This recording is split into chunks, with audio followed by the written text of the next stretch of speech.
नमस्कार दोस्तों, आजकल बहुत चर्चा में है कंपाउंडिंग कैसे होती है, पैसे को मल्टीप्लाई कैसे किया जाता है। बहुत से लोग मैंने देखा है टीवी पे कैलकुलेटर लेके बैठे होते हैं, कैलकुलेट करके बता देते हैं कि आप 25 साल के हो और 5,000 रुपया महीना आप SIP में डालना शुरू कर दो, म्यूचुअल फंड में डालना शुरू कर दो, 30 साल डालते रहो और आपके 6 करोड़ बन जाएंगे। आपको कैलकुलेटर के ऊपर ही वो करोड़पति बना देंगे। तो मैं आज आपको इसके अंदर की बात बताऊंगा कि ये कंपाउंडिंग कैसे होती है और क्या इसकी पॉसिबिलिटीज है, क्या ये वर्केबल है, ऐसा हो जाता है। और उससे पहले मैं आपको एक बात बताऊं कि इस हमारी सोसाइटी में ना 3 तरह के लोग होते हैं। 3 कैटेगरीज में मैं लोगों को बांटता हूं। पहली कैटेगरी ऐसी होती है लोगों की जो ऑलरेडी अपना कैपिटल बना चुके हैं, यानी कि उनको चाहे पेरेंटल प्रॉपर्टी मिल गई कोई, या कहीं से भी उनके पास पैसे आ गए, 30-35 साल के हुए तो उनके पास 5-7 करोड़ रुपया इन्वेस्टेबल है साइड पे पड़ा हुआ। उन लोगों के लिए तो म्यूचुअल फंड वाली कहानी है ना, जो कि भैया 10% रिटर्न के लिए म्यूचुअल फंड पे लगा दो, इतने साल में इतना हो जाता है। उनके लिए ये बात बहुत ही सही साबित होती है कि जिसके पास 5-7 करोड़ है, 10% भी म्यूचुअल फंड में से अगर रिटर्न उसको आता है तो 5-6 लाख रुपया महीने का उसको वहां से इनकम आनी शुरू हुई थी। उसको कंपाउंडिंग होती रहती है तो वो करोड़पति बना ही बना। ऑलरेडी 5 करोड़ से तो करोड़पति है। तो जिनके पास अच्छा कैपिटल है उनके लिए ये म्यूचुअल फंड वाला SIP वाला जो गेम है बहुत ही कारगर साबित होता है उनके लिए, ठीक है, वर्क करता है। दूसरी कैटेगरी के लोग वो होते हैं दोस्तों, जैसे हस्बैंड एंड वाइफ पढ़े लिखे हैं और दोनों 1.5-2 लाख रुपया सैलरी लेते हैं, तो 3-4 लाख रुपया महीने का उनको आता है और उनकी लाइफ स्टाइल भी अच्छा है और बच्चा भी अच्छे स्कूल में उनका चला जाता है, तो वो 50,000 रुपया महीने की दोनों मियाँ बीवी मिलके SIP करना शुरू कर देते हैं। यंग हैं वो, तो वो 20-30 साल के बाद वो लोग करोड़पति बन जाएंगे, कोई डाउट नहीं। उनके लिए भी ये जो म्यूचुअल फंड में लगाना, SIP में लगाना, ये बहुत ही अच्छा तरीका है करोड़पति बनने का, और लाइफस्टाइल भी उनका अच्छा और उनका भविष्य भी अच्छा। तीसरे किस्म के लोग दोस्तों जिनकी आज मैं बात करने वाला हूं, वो हैं ज्यादातर लोग जो हैं हमारे समाज में ऐसे हैं, तीसरी कैटेगरी वाले लोग जो 25-30 हजार रुपए की नौकरी करते हैं या छोटा बिजनेस करते हैं, 25-30 हजार रुपया महीने का कमाते हैं। अब उनको अगर सलाह दे दी जाए कि भैया आप 5,000 रुपया महीना SIP में डालना शुरू कर दो या म्यूचुअल फंड में डालना शुरू कर दो, तो दोस्तों ये थ्योरेटिकली तो बहुत सही लगता है कि आप 25 साल के हो, 25-30 हजार रुपया कमाते हो, 5,000 रुपया निकाल के शुरू कर दो, 40 साल के बाद आप 7 करोड़ 8 करोड़ हो जाएंगे, आपके पास इतना पैसा हो जाएगा।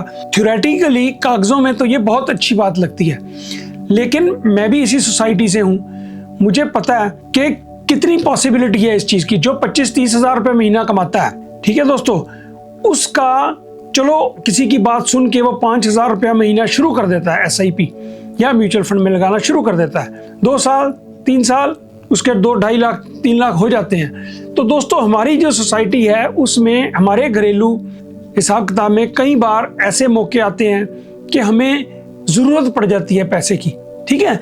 जिस तरह से कि कोई घर में बहन की शादी आ गई, या आपकी घर में कोई बीमार हो गया, माँ बाप में से कोई बीमार हो गया, या आपके बच्चे का स्कूल में एडमिशन है उसको पैसे देने पड़ गए, तो आप उस पैसे जो 2-2.5 लाख रुपए इकट्ठे हो चुके हैं 2 साल 3 साल 4 साल के बाद, आपके पास इतने ज्यादा चांसेस ऐसे जिंदगी में आएंगे, मौके आएंगे कि आपको वो पैसे निकालने पड़ जाएंगे। आप या तो उन 2-2.5 लाख रुपए बहन की शादी के लिए ना दो और सोचो कि मैं बुढ़ापे में करोड़पति बन जाऊंगा, लेकिन वो तो जब बनोगे, अब जो जरूरत घर पे आ पड़ी है, कोई बीमार हुआ पड़ा है या आपके कोई शादी हुई पड़ी घर पे, तो उस पे वो आप क्या करोगे, फिर 2-2.5 लाख 3 लाख जो इकट्ठा हुआ वो निकाल के आप वहां पे उस पे काम पे लगा दोगे, तो वो पैसे गुम। उसके बाद फिर आप दोबारा से शुरू करोगे या नहीं करोगे, कई तरह की जरूरतें आ जाती हैं जिंदगी में, तो वो पॉसिबिलिटी नहीं होती। कितने % लोग हैं आप जानते हो? आप दिल पे हाथ रख के बताओ, कितने % लोग ऐसा कर पाएंगे कि जो 25-30 हजार रुपये कमाता है, वो तो ऑलरेडी बेचारा कर्जे वर्जे लेके इधर से पैसा लिया, इधर से किस्तों पे चीज ली, तो मुश्किल से उसके लिए 5,000 रुपया 2 महीने 4 महीने 6 महीने तो लगा देगा, लेकिन लंबे तौर पे 30-40 साल तक 5,000 रुपया महीना निकाल पाना 25-30 हजार रुपये इनकम वाले लोग आदमी के लिए ऑलमोस्ट इम्पॉसिबल है। हजारों में से कोई एक ऐसा होता होगा जो इस तरह से कर पाता होगा। तो ये तरीका भी करोड़पति बनने का जो है ना, ये थ्योरी में कागजों में बहुत अच्छा है, लेकिन प्रैक्टिकली बहुत मुश्किल है कितने लोग मैं तो ऐसे किसी को नहीं जानता कि जो इस तरह से 25 साल की उम्र से 5-5 हज़ार रुपये जमा करा रहा है और आज वो 40 करोड़ 30 करोड़ का मालिक बन चुका है। हाँ, उनको किसी ऐसी जगह पे शेयर्स में किसी ने लगाए, किसी ने प्रॉपर्टी में लगाए, वहाँ से पैसे बन गए तो करोड़पति बने। लेकिन इस तरह से मंथली 5,000 दे के कोई आदमी करोड़पति नहीं बन पाता, प्रैक्टिकली ये पॉसिबल नहीं है। तो अब क्या तरीका है उन लोगों के लिए जो 25-30 हज़ार रुपये कमाते हैं? उनके लिए कोई मैजिक फार्मूला दोस्तों नहीं है, कैलकुलेटर जितना मर्जी चला के आप करोड़पति बन जाओ। प्रैक्टिकली ऐसा करना मुश्किल है, बहुत ही मुश्किल है। तो उनके लिए मेरे पास कुछ सलाहें हैं। सबसे पहले तो यह कि जितनी भी आपकी कमाई है, 25,000 30,000 जितनी भी आपकी कमाई है, उस पैसे का सही इस्तेमाल करो। सबसे इंपॉर्टेंट चीज है उसका आप सही इस्तेमाल करो। That will make a big difference in your life. ठीक है, सबसे पहले मैं 3-4-5-6 बातें बताऊंगा कि कैसे आप उस पैसे का सही इस्तेमाल कर सकते हो ताकि वो पैसे का यूटिलाइजेशन प्रॉपरली हो पाए। सबसे पहले दोस्तों, बाहर खाना जो खाना है ना, उस पर कंट्रोल करो। बाहर से पिज़्ज़ा मंगा लिया, बाहर कहीं जाके खाना खा लिया, उसमें आप जितना पैसा एक टाइम पे कहीं आप खर्च कर देते हो, एक तो फूड गंदा होता है बाहर का। मैंने देखा इंडिया में कितना हाइजीनिक है, बिल्कुल हाइजीनिक नहीं, बीमारी का घर है। बाहर का खाना बिल्कुल साफ सुथरा नहीं होता, बीमारी ले आते हो, डॉक्टर को अलग से पैसे देते हो, और जितना पैसे का एक बार खाना खा लेते हो उसमें एक हफ्ते का राशन जो घर में है ना, तो साफ सुथरा घर का खाना एक हफ्ता तक वो चल सकता है। तो ग्रोसरी अभी भी इंडिया में इतनी सस्ती है, साफ सुथरी सब्जियां, अनाज सस्ता है, हर चीज सस्ती है। तो आप घर पे अगर खाना बनाओगे तो भैया पैसे का सही इस्तेमाल होगा।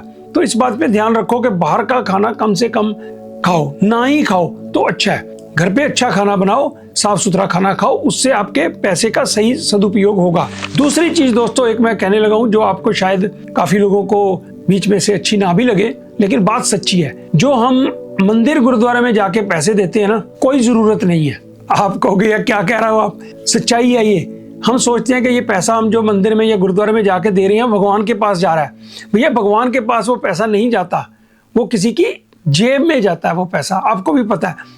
तो किसी की जेब भर रहे हो आप, या फिर उनकी बिल्डिंग्स बड़ी बड़ी कर रही हैं, बन रही हैं। तो आप जो अपनी मेहनत की कमाई है, भगवान नाराज नहीं हो जाएगा आपके साथ कि आपने वहां पे दान नहीं किया। ठीक है, तो आप अपना जो पैसा है जब अमीर बन जाओ तब दानी बन जाना।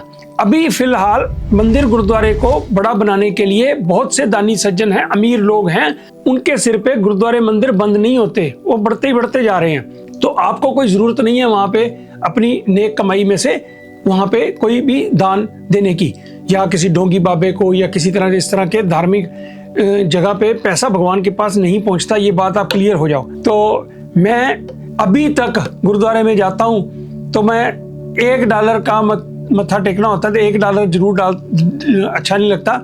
बाकी जो कीर्तन गा रहे होते हैं लोग, उनको मैं जरूर पैसे देता हूँ। वो क्योंकि मेहनत करके स्किल अपना उन्होंने डेवलप किया और अपना टाइम लगाते हैं, रियाज करते हैं, मेहनत करते हैं, आपको वो अच्छे अच्छे धार्मिक कीर्तन सुनाते हैं, वो मेहनत कर रहे हैं, उनकी समय की कीमत है, उनको जरूर मैं पैसे देता हूँ। ठीक है, लेकिन मंदिर गुरुद्वारे में डोनेशन देने की बारे में 2 बार सोचो।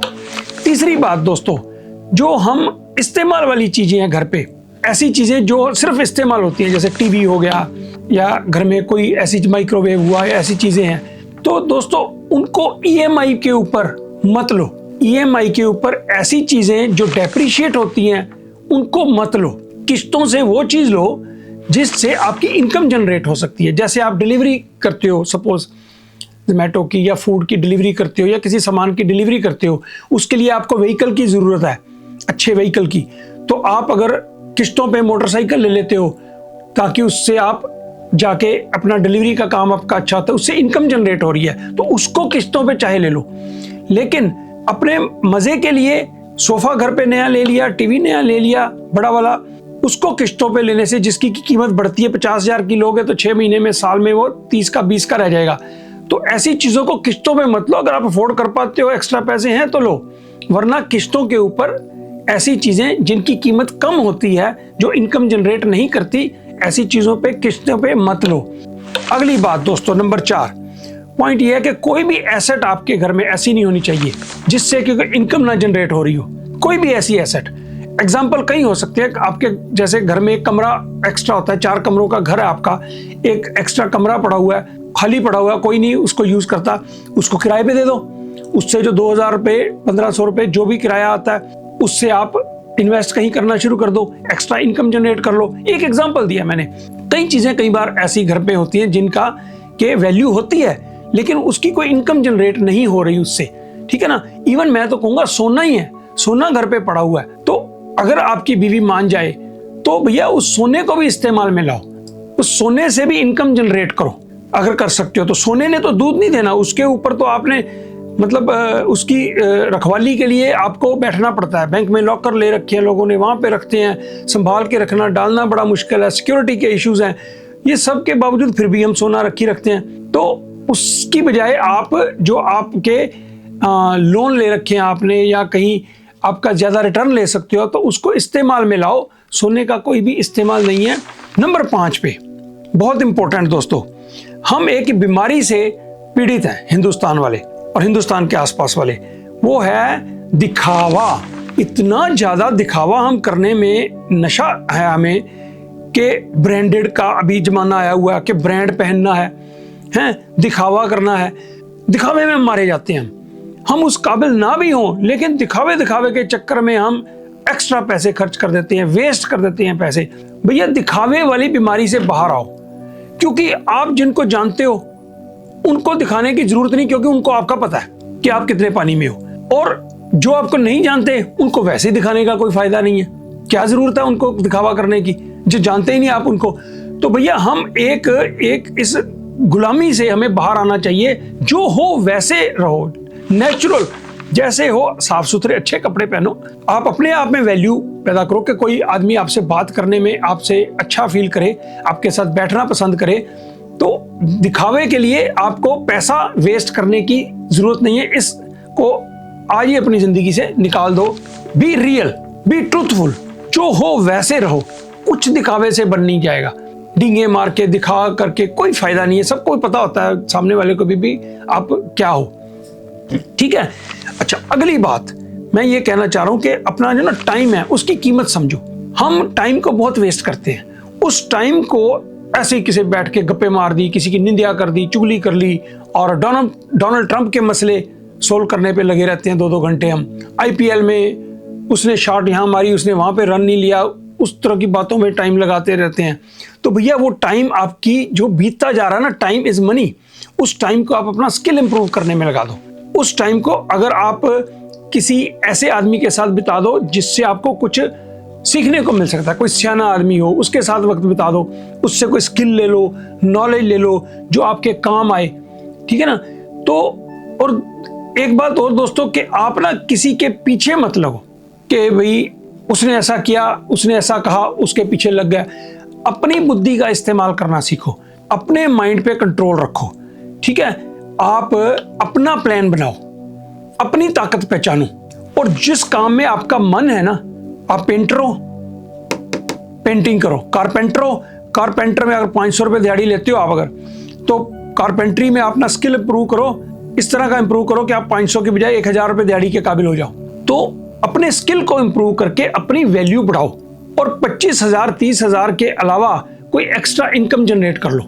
10,000 5,000 सैटरडे को, संडे को, आप जॉब के अलावा कोई टाइम है आपके पास, कोई एक्स्ट्रा आप काम करते हो, 10-12 हज़ार रुपये एक्स्ट्रा बना लेते हो, उस 10-12 हज़ार एक्स्ट्रा जो होता है उसको आप कहीं प्रॉपरली एक साइड पे इन्वेस्ट करना शुरू कर दो, तो उसको इकट्ठा अमाउंट बन गया, उससे आप अपना कारोबार शुरू कर सकते हो। और जहाँ भी जॉब करते हो, अगर आप पेंटर हो, कारपेंटर हो, कोई भी हो आप चीज़, तो उसको शेफ हो, खाना बनाते हो, कुक हो, तो सोचो, ऑलवेज सोचो कि भैया मैं मालिक कैसे बन सकता हूँ। अपनी जॉब करते वक्त थोड़ा सा पैसा अगर आपके पास होगा तो आप अपना रेस्टोरेंट खोल सकते हो, तो आप बिजनेसमैन बनते हो, तो तब आप करोड़पति बनने वाला सपने के रास्ते पे आप चल पड़ोगे। तो अगर वैसे ही बैठे रहोगे कि भैया 25-30 हज़ार आ रहा है और उस पर दिखावा भी करना है और बाहर खाना भी खाना है और जाके गुरुद्वारे में भी पैसे दे देने हैं और बस खाली हो जाना है, और जब मुसीबत आई तो फिर कमेटी डाल लेनी है कोई, तो कमेटी उठा के तो वहां दे देना, फिर कमेटी की किस्त देते हुए दबते रहना है, तो आप अमीर कभी नहीं बन पाओगे। तो दोस्तों ये छोटी छोटी बातें हैं, 5-4 चीजें जो आप अगर ध्यान रखो तो उनमें उनसे आपकी ना जिंदगी का जो है डिफरेंस बहुत हो जाएगा। और कोशिश करो अपने, अगर माता पिता का घर है तो अकेला घर किराए पे लेने की बजाय अपने माता पिता के साथ रहो, जॉइंट फैमिली में रहो। उसमें बिजली का बिल बचता है और कई चीज़ों के बिल जो होते हैं, ग्रॉसरी में बहुत बचता है। अगर 3 आदमियों का खाना का 5,000 रुपया बिल आता है ग्रॉसरी का, सारा राशन पानी का, तो अगर 5 हो जाए, 6 आदमी हो जाए तो 5,000 की बजाय 6,000 या 7,000 में वही ग्रॉसरी में काम हो जाता है। तो काफ़ी जॉइंट फैमिली में काफ़ी बचत होती है। तो इन चीज़ों को ध्यान में रखते हुए आप अपने जो पैसे कमाई कम है ना, एक तरह से कमाई बढ़ाओ और जो ऑलरेडी कमाई है उसका इस्तेमाल सही करो, सदुपयोग करो। एक भी पैसा वेस्ट करते वक्त सोचो, कहीं भी पैसा कि यार ये मैं पैसा लगा रहा हूँ, यहाँ ना लगाऊं तो बच सकता है। तो ये सोच रखो और फिर वक्त ऐसा आएगा। एक वॉरेन बफे ने बहुत अच्छी बात की, वो कह के मैं वीडियो बंद करता हूँ। वॉरेन बफे कहता था कि आप ऐसी चीज मत खरीदो जिसकी आपको जरूरत ना हो, ऐसी चीज मत खरीदो जिसकी आपको जरूरत ना हो, वरना ऐसा वक्त आएगा कि आपको वो चीज बेचनी पड़ जाएगी जिसकी आपको जरूरत है। समझे ना? तो ये बहुत डीप बात है। ये वॉरेन बफे दुनिया का सबसे कामयाब इंसान हमारी सदी का हुआ है, तो उसने ये समझाया इस बारे में सोचना। तो दोस्तों, जो मैंने कहा उस बारे में सोचना, विचार करना, और उम्मीद है आपके ये चीज़ें काम आएंगी। Thank you very much. धन्यवाद। खुश रहो।